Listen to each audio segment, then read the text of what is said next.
है ना, इसको मैंने दिया था कि इसको आपको शो करके दिखाना था कि ये जो आपका फंक्शन है कॉम्प्लेक्स वेरिएबल फंक्शन जो है यह सीआर इक्वेशन सेटिस्फाई कर रहा है ना, फिर भी यह आपका एनालिटिक नहीं है। बात समझ में आ रही है? कोई फंक्शन कोई कॉम्प्लेक्स वेरिएबल फंक्शन है, मतलब ऐसा फंक्शन जिसमें वेरिएबल रूप में जेड हो, जेड मतलब कॉम्प्लेक्स नंबर, उसे कॉम्प्लेक्स वेरिएबल फंक्शन कहते हैं। और कोई भी कॉम्प्लेक्स वेरिएबल फंक्शन एनालिटिक कब होता है, कोई भी कॉम्प्लेक्स फंक्शन जो है एनालिटिक तब होता है जब वो जिस डोमेन में डिफाइंड हो उस डोमेन के हर एक पॉइंट पर वो डिफरेंशिएबल हो, है ना। ये फंक्शन डिफरेंशिएबल होना चाहिए at every point of its domain, अपने डोमेन के हर एक पॉइंट पर डिफरेंशिएबल होना चाहिए। डिफरेंशिएबल होगा तो हर पॉइंट पर कंटिन्यूअस भी होगा, क्योंकि every differentiable function is continuous, है ना। और एक सिंगल वैल्यूड होना चाहिए। तो सिंगल वैल्यूड को तो बात की बात है, मेन डिफरेंशिएबल चेक करना होता है एनालिटिक फंक्शन के लिए। तो कोई भी कॉम्प्लेक्स वेरिएबल फंक्शन एनालिटिक तब होता है जब वो अपने डोमेन के हर एक पॉइंट पे क्या होता है, डिफरेंशिएबल होता है। और मैंने आपको से बताया कोई भी एनालिटिक फंक्शन अगर है तो वह सीआर इक्वेशन क्या करता है, सेटिस्फाई करता है। सीआर इक्वेशन क्या होता है, ux = vy और uy = -vx, ये भी मैंने आप लोगों को बताया था, ठीक है। बात समझ में आ रही है? उसके बाद क्या बातें थी, ध्यान दीजिएगा। उसके बाद आप लोगों को यही बता दिया गया सीआर इक्वेशन के बारे में, लेकिन उसमें एक चीज और मैंने जोड़ा था कि अगर कोई फंक्शन सीआर इक्वेशन सेटिस्फाई कर रहा है तो जरूरी नहीं है कि वो फंक्शन एनालिटिक होगा। सीआर इक्वेशन केवल नेसेसरी कंडीशन है। बात समझ में आ रही है ना? सफिशिएंट नहीं है, वो क्या है, नेसेसरी कंडीशन है। मतलब अगर कोई फंक्शन एनालिटिक है तब वो कंफर्म सीआर इक्वेशन क्या करेगा, सेटिस्फाई करेगा।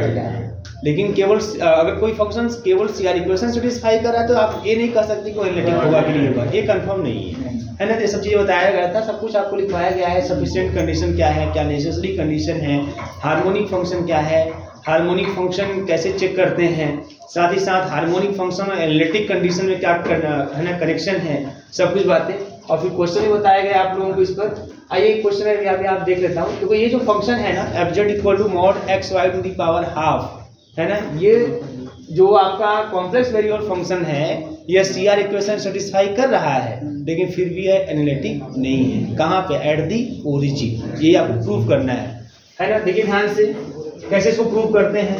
तो ये किस रूप में, आपको पता है कि हर एक कॉम्प्लेक्स वेरिएबल फंक्शन किस रूप में लिखा जाता है, u + iv के रूप में। हर एक complex variable function, every complex variable function, है ना, can be expressed in the form of u + iv। अगर मैं इसको लिख दूं u + iv के रूप में तो u बराबर क्या मिल जाएगा, mod xy⁴ हाँ यही u है भैया। और v क्या है यहाँ पे, v 0 है, कोई प्रश्न नहीं है। बात समझ में आ रही है? अब हमको सीआर इक्वेशन की बात करनी है। तो सीआर इक्वेशन क्या होता है वैसे ux = vy and uy = -vx, है ना। लेकिन आपको यहाँ पे इस क्वेश्चन को करना है एट दी ओरिजिन। तो एट दी ओरिजिन क्या होता है भैया, तो डेवा u/डेवा x = होता है limit x tends to 0 ux 0 minus का u0 0 और अपान x, ऐसे निकालते हैं। इस तरीके से कैलकुलेट करते हैं डेवा u/डेवा x, हो जाएगा लिमिट x टेंड्स टू 0। अब भैया ux 0 यही हमारा u है, xy का फंक्शन, तो ux 0 तो कितना आएगा बताइए, ux 0 ही आएगा ना। तो यहाँ पे x के स्थान पे x, लेकिन y के स्थान में 0 पुट कर देंगे तो 0 हो जाएगा। 0 u0 0 ही आएगा। बात समझ में आ रही है ना। और अपान x है हमारा, कोई मतलब नहीं, 0 ही आने वाला है, ये 0 ही आने वाला है। बस 0/x तो 0 हो जाएगा, सीधी सीधी बात। x टेंड्स टू तो बाहर भी, अभी मतलब ही नहीं है। ऐसे ही आप डेवा u/डेवा y निकालते हैं। डेवा u/डेवा y ये होता है लिमिट y टेंड्स टू 0, है ना, u0y माइनस का u0 0 और अपान y। बड़ा सेम इसको भी सॉल्व करोगे ये भी 0 आएगा, क्योंकि u0y इसी में रखेंगे आप, है ना, 0 हो जाएगा। u0 0 ही आएगा और अपान y तो मतलब नहीं, क्योंकि ऊपर 0 हो गया, है ना, तो ये भी 0 आ जाएगा। आप ऐसे डेवा v/डेवा x निकालेंगे। यह होता है लिमिट x टेंड्स टू 0 और v0 x 0 और माइनस का v0 0 और अपान x, ये भी 0 ही आपको मिलेगा, क्योंकि ऑलरेडी v हमारा 0 है, ऑलरेडी v 0 है ना। और डेवा v/डेवा y आप निकालेंगे। लिमिट सेम तरीके से y tends to 0 v0, y और माइनस का v0 0 और अपान y, ये भी क्या आएगा, ये भी 0 है। इसका मतलब आप ये लिख सकते हो क्या, कि डेभा u अपान डेभा x इज इक्वल टू है डेभा v अपान डेभा y, बराबर है कि नहीं बताइए। तो ux ये जो डेभा u अपान डेभा x इसका वैल्यू डेभा v सबसे सब बराबर है, बट शेयर इक्वेशन को देखना है। शेयर इक्वेशन कहता है कि ux is equal to vy and uy मतलब डेभा u अपान डेभा y is equal to vx मतलब माइनस का डेभा v अपान डेभा y। ये सेटिस्फाइड हो रहा है कि नहीं इस रिजल्ट से? सब 0 0 ही है तो सेटिस्फाइड तो हो रहा है ना। इसका मतलब hence CR equation are satisfied, जो सीआर इक्वेशन है सेटिस्फाई हो गया। Cauchy Riemann equation are satisfied, ये सेटिस्फाइड तो कर गया, बट फिर भी ये फंक्शन हमारा एनालिटिक फंक्शन नहीं है ना। तो अब वो क्या है, तो अब डिफरेंशियबिलिटी चेक करते हैं। लाइक डिफरेंशियबिलिटी चेक करते हैं तो डिफरेंशियबिलिटी के लिए क्या करते हैं, एफ डैश जेड निकालते हैं हम लोग। लिमिट जेड टेंड्स टू 0 है ना, ओरिजिन पे चेक करें एफ जेड माइनस का एफ जीरो अपॉन जेड। बस हमारी अब देखिए यहाँ पे limit z tends to 0, f z की वैल्यू कितनी है, मॉड में x y to the power half है ना। इस तरीके से एफ जीरो जेड के स्थान 0 है ना, ये आपको 0 ही मिलेगा।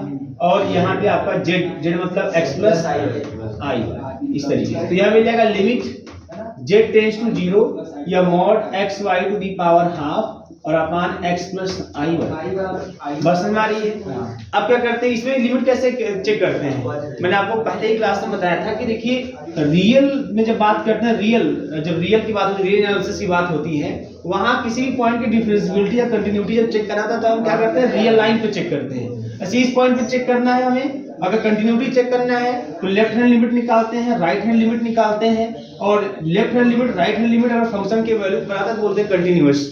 डिफरेंशियबिलिटी के लिए left hand derivative right hand derivative निकालते हैं, दोनों बराबर आते हैं, बोलते हैं function is differentiable, that is है ना, उसका डेरिवेटिव एग्जिस्ट कर रहा है, ये ऐसा बोलते हैं वो। लेकिन जब कॉम्प्लेक्स की बात करते हैं, कॉम्प्लेक्स में, तो कॉम्प्लेक्स में अभी कॉम्प्लेक्स में क्या होता है, कॉम्प्लेक्स में एक पॉइंट यहाँ रियल पे नहीं, कॉम्प्लेक्स में कोई भी कॉम्प्लेक्स नंबर लेते हैं वो ऑर्डर पेयर ग्रुप में मिलता है, तो वो कहीं यहाँ यहाँ यहाँ यहाँ पॉइंट यहाँ कहीं होगा। अब इस पॉइंट मान लीजिए यहाँ कोई पॉइंट है ना, वो प्लेन में दिखाई देगा आपको है ना। अब यहाँ एक पॉइंट है, अब यहाँ देखो इस पॉइंट की तरफ आप जाना चाहोगे तो या तो इधर से जाओगे या तो इधर से जाओगे।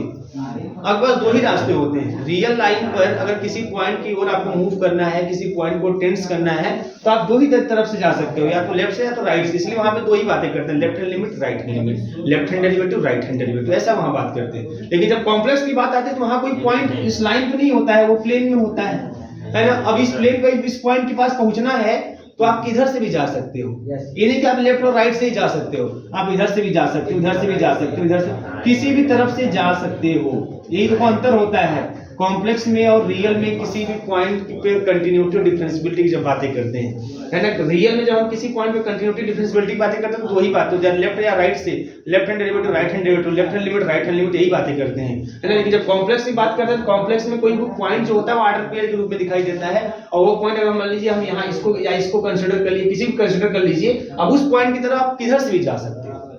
यहाँ तो हमारे पास दो ही रास्ते थे, इधर से जा सकते हैं, इधर से जा सकते हैं, रियल लाइन भी रहेंगे ना, रियल लाइन के बाहर नहीं जाने वाले, और यहाँ पे हम किधर से भी जा सकते हैं। बात समझ में आ रही है?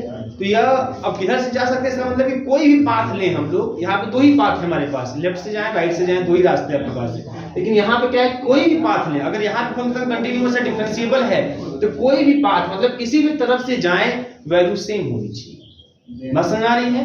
तो यहाँ पाथ लेते हैं, यहाँ जब हम लोग लिमिट की एग्जिस्टेंस की बात करते हैं तो पाथ लेते हैं, और पाथ लेते हैं और लिमिट एग्जिस्ट तब करता हुआ बोला जाएगा जब कोई भी पाथ ले, हर पाथ पर लिमिट की वैल्यू क्या है, सेम आए। हर पाथ जैसे होता है ना, लेफ्ट हैंड लिमिट और राइट हैंड लिमिट जब सेम आता है तब कहते हैं लिमिट एग्जिस्ट। लिमिट एग्जिस्ट कब करता है, रियल में, जब left hand limit right hand limit exist करता है, बराबर होते हैं, तब बोलते हैं लिमिट एग्जिस्ट। कॉम्प्लेक्स में चूंकि हम उस पॉइंट की तरफ किधर से भी जा सकते हैं, तो कोई भी किसी भी तरफ से आए, किसी भी पाथ के अलांग आए, हर पाथ के अलांग लिमिट की वैल्यू अगर सेम आती है तब वहां लिमिट एग्जिस्ट बोलते हैं। बात समझ आ रही है? और कितने रास्ते वहां होते हैं उस पॉइंट की तरफ पहुंचने के लिए, इनफाइनाइट रास्ते होते हैं। मतलब कि कोई भी पाथ ले आप घूमकर, हर पाथ के अलांग अगर लिमिट की वैल्यू सेम आती है तब बोलते हैं लिमिट एग्जिस्ट। और लिमिट एग्जिस्ट कब नहीं करती है कॉम्प्लेक्स में, जब मान लीजिए हम कोई दो पाथ लिए, तीन पाथ लिए है ना, और उस पाथ पर हमको डिफरेंट लिमिट मिल गया तो बोलते हैं लिमिट नॉट एग्जिस्ट। रियल में क्या होता है, रियल में हम लोग कहते हैं कि अगर left hand limit is not equal to right hand limit, then limit not exist. और कॉम्प्लेक्स में भी वही बात है, यहाँ पाथ की बातें होती हैं। तो कोई भी अगर हम दो पाथ के लॉन्ग अगर हमें लिमिट अलग अलग मिल जाती है, इसका मतलब कि लिमिट नॉट एग्जिस्ट। अगर हर पाथ के लॉन्ग लिमिट की वैल्यू सेम तो बोलते हैं एग्जिस्ट। ये अंतर होता है दोनों में। तो यहाँ पे हम पाथ लेते हैं, पाथ के रूप में क्या लेते हैं, पुट कर देते हैं y = mx। ये पाथ ले लेते हैं, कोई पाथ ले लीजिए आप, बात समझ रही है। तो पुट कर देते हैं y = mx। अब y = mx पुट करेंगे तो यहाँ पे z मतलब क्या, ये z का मतलब क्या, यह है z का मतलब जो है x, y मतलब x + iy। z का मतलब x, y मतलब x + iy। ये टेंड्स टू 0, 0। इस z टेंड्स टू 0 का मतलब यह है x, y टेंड्स टू 0, 0 और mod x y की power half upon x + iy। मैंने बोला y = mx पुट कर दीजिए। तो जब y = mx तो सब कुछ x में चला जाएगा, तो बोलेंगे अब बोलेंगे लिमिट x टेंड्स टू 0। सब मैंने y = mx है ना। तो जब y = mx कर दिया, y को भी x में कन्वर्ट कर लिया, तो अब हमारा हो जाएगा लिमिट x टेंड्स टू 0 और मॉड में x y के स्थान पे mx और यहाँ पे x + i और फिर y के स्थान पे mx और ये पावर हाफ। अब देखो यहाँ से x इस पार हो जाएगा, पावर हाफ है मतलब रूट है, x बाहर होगा, यहाँ से भी x बाहर होगा, कट जाएगा। तो हमको मिलेगा लिमिट x टेंड्स टू 0 है ना, मिलेगा हमारे पास m⁻², मॉड में भी ले सकते हैं, कोई दिक्कत नहीं है, और 1 + mi। ये नहीं मिलेगा, x तो कट गया। अब इस पर इस लिमिट को लगाओगे तो कुछ फर्क पड़ेगा क्या, आएगा यही mod m⁻² अपॉन 1 + mi। इसका मतलब समझते हैं क्या हुआ, इसका मतलब यह है कि for the different value of m, अगर मान लीजिए मैंने पाथ y = x ले लिया, y = अगर x ले लेंगे तो m की वैल्यू 1 होगी, तो लिमिट कितनी आ जाएगी 1⁻² मतलब 1 अपॉन 1 + i, 1 + i आ जाएगा। अगर हम y = 2x ले लें, दूसरा पाथ ले लें y = 2x, तो यह हो जाएगा 2 की पावर हाफ है ना अपॉन 1 + 2i, तो इसकी लिमिट दूसरी आ जाएगी। y = 3x ले ले तो लिमिट दूसरी आ जाएगी। तो यहाँ का मतलब यह है कि अलग अलग पाथ के लॉन्ग हमें अलग अलग लिमिट मिल रहा है, इसका मतलब लिमिट नॉट एग्जिस्ट। और जब नॉट एग्जिस्ट लिमिट, इसका मतलब कि f dash z not exist, क्योंकि f डैश z ही तो इसके बराबर है, वो नॉट एग्जिस्ट मतलब function is not differentiable at the origin. और कोई फंक्शन अगर ओरिजिन पे डिफरेंशिएबल, किसी पॉइंट पे अगर डिफरेंशिएबल नहीं हो रहा है तो इसका मतलब कोई एनालिटिक नहीं है ना। तो यहाँ पे बोलेंगे कि for different value of m, for different value of m we get different limit. आपको डिफरेंट लिमिट मिलता है यहाँ पे, different limit, hence fz is not differentiable, is not differentiable at the origin although CR equation are satisfied। CR equation satisfied है, फिर भी यह differentiable, sorry ये एनालिटिक नहीं है, is not differentiable at the origin। CR equation are not are satisfied which implies fz is not analytic। Analytic नहीं है, बात समझ आ रही, नोट कर लीजिए इससे आप लोग। और देखिए इफ fz बराबर, अभी जो लोग पीछे लगा रिवीजन नहीं किया है ना, अभी क्वेश्चन खाली लिखे हैं ध्यान से है ना, रिवीजन कर लीजिएगा, सब एकदम इतना इजी है, कुछ दम है नहीं इसमें। इफ fz बराबर u + iv, इफ fz बराबर u + iv is an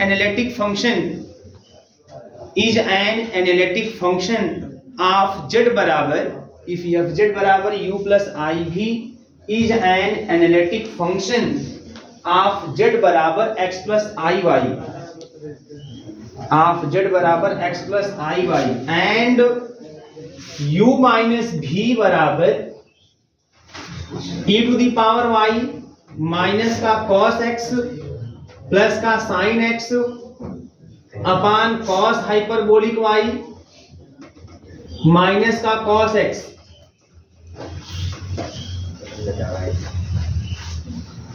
ठीक है, फाइंड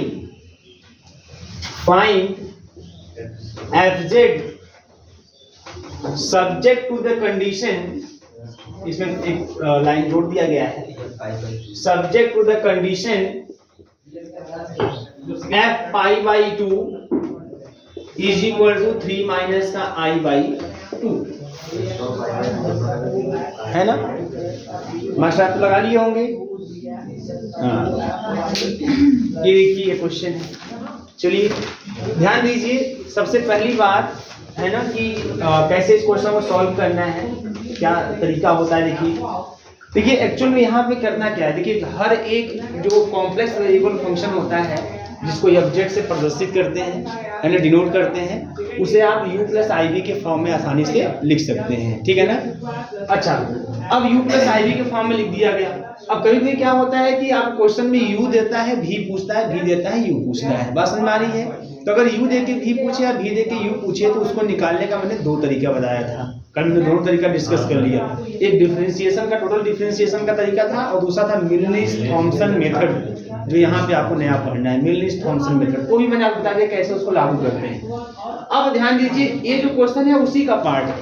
इसमें u भी ना देकर u माइनस भी दिया है। तो अगर u माइनस भी u प्लस भी दे तो क्या किया जाता है, वो भी मैंने लास्ट में आप मुझसे चर्चा किया था क्या किया जाता है। देखिए जब भी u माइनस भी u प्लस भी दे तो पहले आप ऐसा कीजिए कि चूंकि अब z बराबर होता है u प्लस आई भी, ठीक है, i से गुणा कर लीजिए, इसको i से गुणा कर लीजिए तो आई u और माइनस का भी हो जाएगा। क्लियर है ना। उसी ऑब्जेक्ट बराबर u प्लस आई भी में आप i से मल्टीप्लाई कर लीजिए तो आई ऑब्जेक्ट बराबर आई u और माइनस का आई भी हो जाएगा, माइनस का भी हो जाएगा। क्यों? क्योंकि i इंटू आई स्क्वायर का माइनस 1 हो जाएगा। अब इसको आप जोड़ लीजिए, इसको फिर जोड़ लीजिए। जब जोड़ेंगे तो क्या हो जाएगा, लेफ्ट को लेफ्ट में जोड़िए, ऑब्जेक्ट काम हो जाएगा तो मिल जाएगा 1 प्लस आई और एफ जेड।